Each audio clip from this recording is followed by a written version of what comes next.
passe dans le futur. Là, on passe dans le futur, Voilà, toujours des avec lunettes. le projet Lenao, qui elles sont des lunettes XR, AR XR, qui vont permettre en fait la diffusion de contenu par-dessus la vision que l'on a naturellement. Donc ça fonctionne comment? Il y a deux petits écrans ici qui vont diffuser en fait l'image. Et ensuite, je ne sais pas si ça se voit sur la vidéo, il y a des rectangles, une couche un peu différente ici. Je ne sais pas si ça se voit, ces petits rectangles. Il faut vraiment jouer avec le... Ouais. Là, ça se voit un peu. Là, Voilà. voilà. En fait, ces rectangles en fait, sont composés des trois couleurs primaires pour afficher. Vous savez, le bleu, quoi, le RGB. Et donc, ils vont réagir à la lumière qui va être diffusée pour créer une image en couleur. Donc, c'est pas du monochrome, c'est pas juste des petites indications très basiques. Le but, c'est vraiment d'offrir un produit qui est complètement indépendant. Donc, on le charge ici, il y aura une batterie. On l'allume et sur ce côté-là, on a aussi une... Là, c'est de la réalité augmentée. Et là, c'est la réalité augmentée avec en plus une partie tactile ici pour naviguer dans l'interface. Okay. Et là, elles sont fonctionnelles? Elles sont fonctionnelles en mode prototype. Je ne peux pas vous faire la démo aujourd'hui, mais le logiciel n'est pas encore complètement prêt. Mais on veut le lancer au niveau global, donc là, c'est plus au niveau monde. Ça devrait être disponible avant la fin de l'année. Donc là, c'est un futur très proche.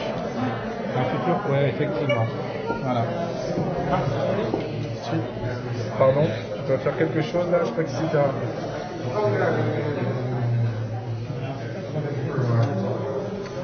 Hop. Donc ensuite là, on a les concepts des innovations qui sont uniques à TCL sur la partie écran flexible. Donc on est pionnier là-dessus, on en fait partie des plus grands, on va dire, constructeurs de panneaux. Et donc on travaille sur ces concepts depuis un moment. Maintenant, ça fait depuis un moment que là, on monte vraiment des produits fonctionnels avec trois concepts. Donc celui-ci, c'est peut-être le plus intéressant, en plus il fonctionne et le plus impressionnant. C'est finalement un produit qui fermé va avoir cette taille-là. On va l'ouvrir première fois, donc c'est ce qu'on appelle le fold. On va l'ouvrir. Et ensuite, en cliquant sur un bouton, il va se dérouler pour créer un produit qui va faire cette taille, donc pratiquement presque une tablette de presque 10 pouces. Donc là, il est déroulé. Là, il est complètement ouvert. Voilà. Malheureusement, je ne peux pas vous le refermer. Ah, vous pouvez pas, c'est ce que non, malheureusement, je ne peux pas. Et de l'autre côté, comment il est? Alors, de l'autre côté, quand il est complètement ouvert, justement, on voit l'endroit où l'écran, lorsqu'il est fermé, il va arriver jusqu'ici. D'accord. Donc l'écran va s'enrouler autour, et lorsqu'il va être enroulé et ouvert, il va vraiment être comme celui-là. Il va vraiment ressembler à celui-là. Que ce soit de face ou de dos, il va ressembler à celui-là. Donc ça, c'est ce qu'on appelle les écrans enroulables.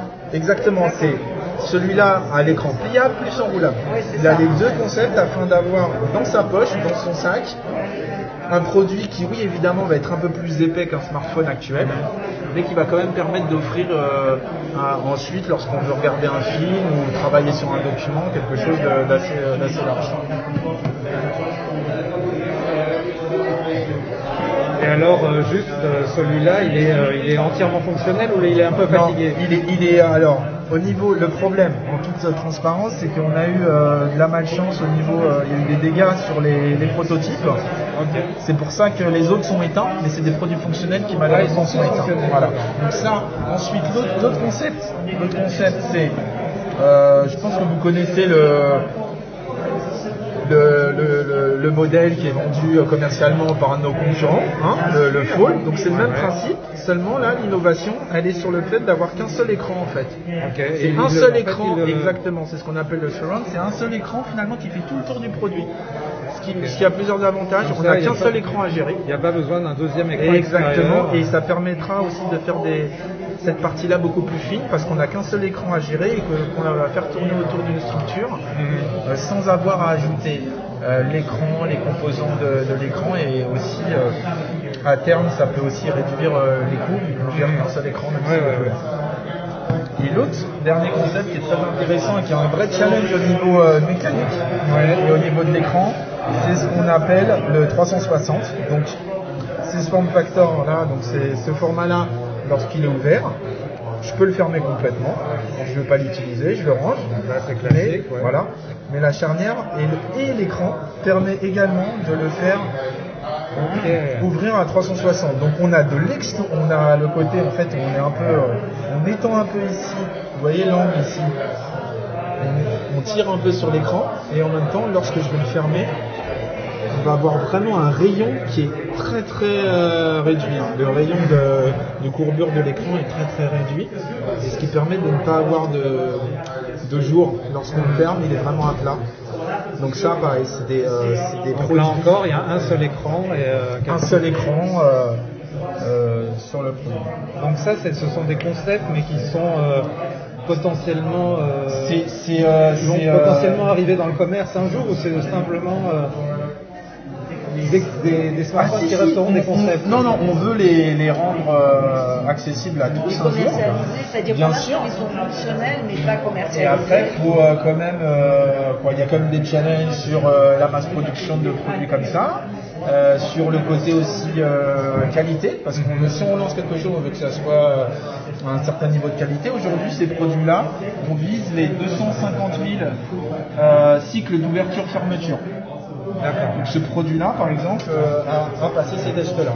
250 000. Ça fait combien de temps, ça, en durée? Ça dépend combien on utilise son téléphone. Oui. Il y en a qui l'ouvrent 1000 fois par jour. Ça fait plus d'un an. Ah oui, ça fait plus d'un an. Ok. Largement. Donc, celui-là, on peut le rallumer juste. ouais, bien sûr.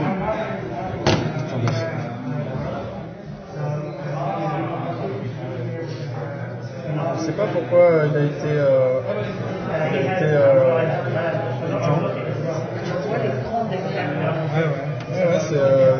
Mais comme je dis, on a eu des dégâts.